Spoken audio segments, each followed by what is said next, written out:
Hey guys, in this video I'm going to show you how to install Python on Windows. To get the Python website, you can just Google Python and then you're gonna go to this URL. Scroll down until you see download, and here it tells me that the latest Python is Python version 3.12.3. Click on the link that shows you the latest Python version. It will bring you to this page. Here it tells you the release date is April the 9th, 2024. Then it gives you some the information about this release and new features. Scroll down.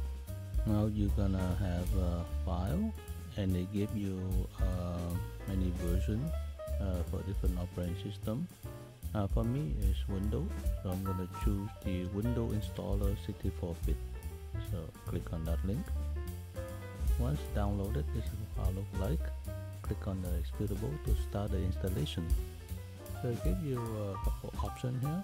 You can click on install now, and it will show you where the path it will install, or you can click on the customize installation.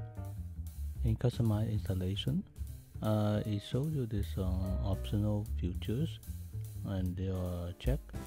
I just keep the default and click next. In the advanced option, I check the box that says install Python for all users. There's also another option here which I check add Python to environment variable, and then I also customize the installation location to where I want to install to. Click on the button that says install to start the installation, and it displays the setup progress.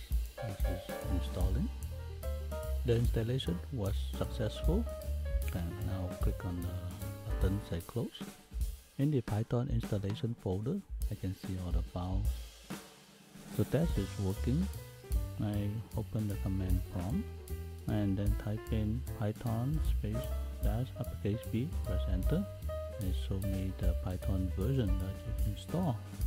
Alright guys, thanks for watching. Hope this video is helpful for you to install Python on Windows. If you like this video, click a like, subscribe if you're not subscribed yet, and I'll see you next video. Bye!